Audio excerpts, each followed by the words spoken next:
Ya pemirsa, Hari Raya Idul Fitri 1 Syawal 1446 Hijriah akan kita rayakan bersama pada hari Senin atau besok hari. Pengumuman tersebut tentunya disampaikan secara langsung oleh Menteri Agama. Dan berikut kita simak beritanya. Menteri Agama Republik Indonesia, kami persilakan untuk Hari Raya Idul Fitri 1 Syawal 1446 Hijriah akan kita rayakan bersama besok, hari Senin tanggal 31 Maret 2025. Pengumuman tersebut disampaikan Menteri Agama Nasaruddin Umar setelah digelar sidang isbat di Kementerian Agama Sabtu sore kemarin. Keputusan penentuan tanggal 1 Syawal tahun ini diperoleh melalui metode hisab atau penghitungan yang diverifikasi dengan metode ruqyat atau pengamatan. Mengapa? Nah, kita lihat di sini istimewa. Pada hari ini, Sabtu 29 Maret 2025, yang bertepatan dengan tanggal 29 Ramadan 1446 Hijriah, telah masuk laporan dari para petugas ruqyah di berbagai daerah di Indonesia yang telah melaksanakan pengamatan hilal. Dan tim penerima laporan ruqyah di pusat telah mengkonfirmasi bahwa hilal tidak terlihat.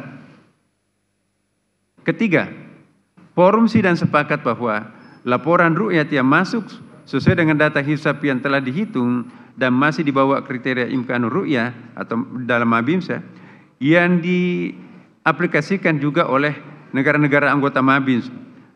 Saya jelaskan, Mabims itu adalah perkumpulan menteri-menteri agama Asia Tenggara, Brunei Darussalam, Indonesia, Malaysia, dan Singapura.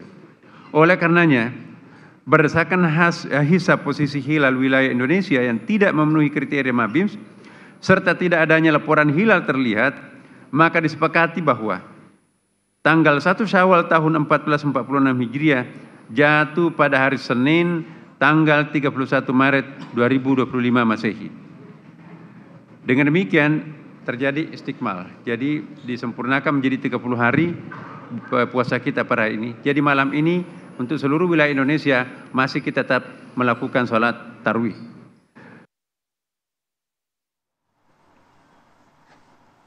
Alhamdulillah akhirnya kita tahu bahwa besok adalah Lebaran dan itu tidak ada lagi hari kedua ya. Betul. Semuanya Lebaran besok rata. 31 Maret. Nah ini adalah hasil dari sidang isbat dan juga Ruqyatul Hilal yang diselenggarakan Kementerian Agama kemarin kemudian diumumkan langsung oleh Menteri Agama Nasaruddin Umar. Nah untuk membahas terkait dengan bagaimana jalannya Ruqyatul Hilal kemarin sudah bersama kami Bapak Arsyad Hidayat, Direktur Urusan Agama Islam dan Bina Syariah Ditjen Bimas Islam Kemenak Republik Indonesia. Selamat pagi, Assalamualaikum Bapak. Selamat pagi, Assalamualaikum. Sehat Bapak? Alhamdulillah baik. Baik. Puasa masih lancar ya Pak? Wow. Hari terakhir. Harus lancar. Harus. Ya, Bapak nggak mudik? Saya insya Allah mudik hari besok. Besok ya? Ya setelah sholat Id. Nanti supaya mungkin jalannya lebih lancar lah. Lebih lancar kalau hari Lebaran ya Pak? Betul. Ya? Mudiknya kemana Pak kalau boleh tahu? Mudiknya ke tempat istri ya, ke Kudus. Kudus. Kudus, Jawa Tengah. Oke Pak Arsyad, kita mau tahu nih Betul. jalannya Ruqyatul Hilal kemarin kemudian akhirnya diputuskan bahwa Lebaran ini secara bersama-sama diselenggarakan pada 31 Maret 2025. Ya, jadi kemarin tanggal 29 Maret atau bertepatan dengan tanggal 29 Ramadan kita melaksanakan sidang isbat. Jadi sidang isbat ini kan merupakan agenda tahunan yang diselenggarakan oleh Kementerian Agama dalam rangka menetapkan awal bulan ya, tidak mesti awal bulan Syawal, awal bulan Ramadan ataupun awal bulan Hijriah ya. Nah, sidang isbat melibatkan seluruh komponen bangsa, baik mewakili ormas Islam, mewakili para pakar, mewakili juga dari instansi lembaga seperti BMKG, kemudian BIG, kemudian BRIN, yang mereka merupakan pakar-pakar dalam bidang astronomi. Jadi kita ingin mendengarkan apa yang menjadi istilahnya hasil perhitungan mereka, hasil observasi mereka, ya. Kemudian kita juga nanti memadukan dengan hasil ruqyah yang kita selenggarakan di tahun 2025 untuk awal Syawal ini di 33 titik. Pertanyaannya kenapa 33 titik, satu titik kenapa? Karena satu titik di Bali kebetulan Nyepi. bersamaan dengan Nyepi. Kita menghormati betul keyakinan umat Hindu yang sedang melaksanakan Nyepi, jadi di 33 titik. Nah, dari hasil observasi itu nanti kita gabungkan dengan hitung-hitungan hisab. Nah, itu nanti diputuskan ya, sebagaimana mungkin Bapak Ibu ya para pendengar juga tahu bahwa kemarin ya sampai maghrib di wilayah barat tidak ada satupun yang melihat hilal. Berarti sama sekali tidak ada ya? Tidak ada. Karena kalau sebelumnya kan pada 1 Ramadan itu kemudian ditunggu hasil dari Aceh, betul, paling barat ternyata terlihat. Iya, iya. Jadi dari paling timur, tengah, terus di hampir barat ya, barat pun paling daerah-daerah Lokma, daerah-daerah pantai sebelah barat Sumatera di Aceh gitu ya. Baru ada 2 orang yang bisa menyaksikan hilal, dan itu akhirnya diputuskan ya kita di tanggal 1 Maret itu menjadi awal Ramadan ya kan. Kenapa katanya? Kan Aceh kan paling barat, sementara timur atau mayoritas kan tidak terlihat. Karena Aceh itu kan wilayatul hukmi. Iya. Satu wilayah bagian dari NKRI itu juga menjadi landasan kita untuk menetapkan ya. Jadi tidak mesti harus di tengah atau di timur ya, tapi di daerah sekecil apapun wilayah NKRI itu masuk wilayatul hukmi kita. Oke, Pak Arsyad, kemudian juga kita penasaran mungkin ya bagi masyarakat yang awam begitu ya, apakah pemantauan hilal sendiri untuk menentukan tanggal awal puasa dan juga untuk menentukan awal lebaran itu apakah sama atau berbeda sih sebenarnya? Sama, secara prinsip sama ya. Jadi gini, masing-masing emang ada pendekatan atau metodologi yang mungkin sedikit berbeda ya. Seumpamanya kita tahu Muhammadiyah. Ormas Muhammadiyah punya cara dengan menghitung hisab adanya wujudul hilal. Jadi angka berapapun yang muncul di atas ufuk, ya kalau seumpamanya 0,5, 1 ya, itu sudah dianggap bulan baru. Ya. Kemudian ada metode ru'yah. Metode ru'yah itu mereka harus mengobservasi dari hasil hitung-hitungan itu, kira-kira dari hasil observasi itu terlihat atau tidak. Kalau seumpamanya hitung-hitungan tidak terlihat, maka tidak bisa. Walaupun hitung-hitungan tadi sudah di atas angka 1 ya. Nah kemudian ada lagi nanti imkanur ru'yah. Imkanur ru'yah ini yang dipergunakan mungkin saat ini oleh ada beberapa ormas Islam seperti Persis. Kemudian juga saat ini juga imkanur ru'yah sudah kita buat kriteria Mabim juga ya, di angka 3 derajat ya, ketinggian 3 derajat, kemudian sudut elongasinya 6,4 derajat ya. Nah, itu kita punya cara untuk menentukan bahwa visibilitas hilal itu baru bisa dilihat di ketinggian 3 derajat, kemudian 6,4 elongasinya. Jadi ada 3 pendekatan yang coba kita lakukan ya, dan ini pendekatan ini pasti dilakukan setiap kali sidang isbat, baik awal Ramadan ataupun awal Syawal. Berarti metodenya sama ya? Sama, Pak, ya? sama. Nah, banyak juga kan yang memprediksi sebelumnya bahwa sepertinya Lebaran tahun ini akan berbeda nih. Banyak yang bilang begitu, Pak. Tapi akhirnya ditetapkan sama. Kira-kira landasan utama sehingga ini sama karena kan juga dihisab sebelumnya prediksinya emang 31 Maret ya, Pak ya? Iya.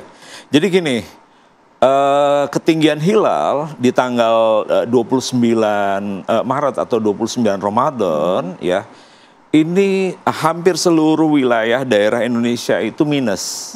Dari minus 3 derajat sampai minus 1 derajat. Artinya kalau hitung-hitungan itu ya pasti disepakati lah ya. Muhammadiyah yang notabene mempergunakan pendekatan wujudul hilal pasti mengatakan masih minus, nggak mungkin bulan baru. Kemudian NU ya yang mengatakan, apalagi NU kan mungkin harus di atas sekian derajat gitu, pasti nggak terlihat. Kalaupun terlihat itu mungkin ya bisa diingkari gitu ya. Kemudian imkanur ru'yah tadi yang kriteria Mabim yang 3 derajat udah pasti menolak kaitan dengan angka minus 1 sampai angka minus 3 derajat tersebut. Iya, mungkin juga itu Philip mau bertanya ya, hilal itu sebenarnya apa sih gitu. supaya lebih paham Pak, mungkin nanti tertarik buat ikut lebaran gitu. Iya. Iya, mungkin ini bisa dijelaskan mungkin Pak. Hilal itu bulan baru ya. Kayak bulan baru, bulan sabit itu yang seperti apa ya? Yang kayak pokoknya bulan sabit itu tahu kan? Awal bulan. Awal bulan. Nah, pada saat pemantauan itu yang harus terlihat tuh seperti apa, Pak? Ya biasanya emang kalau angkanya juga masih kecil, itu nggak terlihat gitu, nggak. Ya kalau biasanya kita kan pakai teropong ya, itu pun kadang tidak semua orang yang melihat atau menggunakan teropong juga bisa melihat. Jadi orang-orang tertentu yang pas posisinya mungkin pada saat itu bisa melihat, baru bisa menyatakan dia melihat gitu ya. Oke. Kalau kemarin semuanya sama ya, tidak terlihat sama tidak sekali ada yang Pak. melihat. Apakah ada faktor-faktor lain? Cuaca mungkin Pak Arsyad? Saya kira kemarin kita tidak ada hujan juga ya. Mungkin ada sebagian daerah mungkin hujan, tapi umumnya cerah alhamdulillah gitu. Jadi artinya kalaupun angkanya itu mungkin di atas 3 atau 4 atau 5 ya, mungkin besar kemungkinan terlihat ya. Ya kayak kemarin disampaikan di dalam seminar ya oleh Pak Cecep ya. Hari ini kalau mau lihat ru'yah ya di tanggal 30 Maret itu pasti kelihatan jelas banget. Oh, sudah terlihat jelas. Karena udah di atas angka 8 derajat itu. Jadi kalau di atas angka itu pasti kelihatan sekali gitu. Mungkin apa yang kemudian membedakan Lebaran di tahun ini dan di tahun sebelumnya, kalau menurut sudut pandang Pak Arsyad seperti apa? Saya pikir untuk tahun 2025 ini kita ya dari sudut Kementerian Agama, kita emang ada satu surat edaran Menteri Agama nomor 2 tahun 2025. Nah, surat edaran tersebut salah satunya mengatur kaitan dengan posko mudik yang kita jadikan dari masjid-masjid yang ada di arus mudik. Dan ini membantu ya memecah istilah kan di rest area padat sekali. Betul. Ya, nah itu bahkan ada yang sampai di bahu jalan. Itu kan berbahaya sekali. Nah, kita, Kementerian Agama membuka masjid-masjid yang ada di jalur mudik, tidak hanya di Jawa, Sumatera, Kalimantan, Sulawesi, ya, seluruh ini. Ada 6.800 masjid kita buka untuk jamaah kalau seandainya lelah setelah mungkin mengendarai kendaraan sekian jam, kan butuh istirahat kan. Nah itu bisa beristirahat sekaligus sholat, ya pas waktu-waktu menjelang waktu buka di masjid-masjid juga disediakan takjil juga. Kemarin saya berkunjung ke Tanjung Pura, Kerawang. Oh luar biasa itu, ya terutama pemudik motor kebetulan melalui Pantura ya. Itu padat sekali. Jadi anak-anak kecil itu sambil sambil tidur-tiduran, sambil bercanda. Ini luar biasa.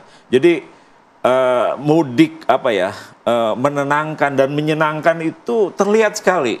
Anak-anak lari-larian dari sana kemari gitu ya. Di samping orang tuanya juga sedang melaksanakan sholat Jumat gitu ya. Ini menurut hemat saya juga satu fenomena baru di tahun 2025 ini.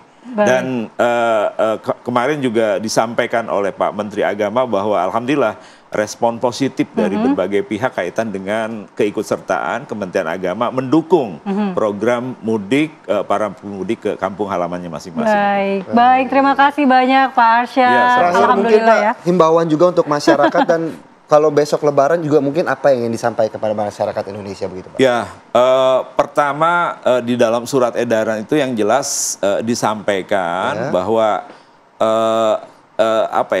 khutbah Idul Fitri yang disampaikan tolong membawa pesan-pesan damai, membawa pesan-pesan ukhuwah supaya tidak ada saling menjelekan, saling meminggirkan. Ya, kemudian kita juga kepada para pemudik ya dengan segala kondisi tetap jaga keamanan, kenyamanan dan ketertiban juga. Artinya ketertib lalu lintas tetap harus dijaga ya sehingga bisa sampai ke lokasi tujuan dengan selamat. Baik Pak Arsyad, imbauannya ya semoga tertib besok karena Lebaran bersamaan jadi pasti lokasi-lokasi sholat ini padat. Jadi harus tetap tertib begitu ya Pak. Terima kasih banyak Pak Arsyad waktunya. Selamat mudik besok Pak ya. Selamat Lebaran juga. Sama-sama. Mohon maaf lahir batin. Sama-sama Mohon maaf lahir batin juga Pak Arsyad. Nah pemirsa tadi juga sudah diimbau ya tetap jaga keamanan buat besok yang mulai bakal open house begitu. Ya udah kan banyak.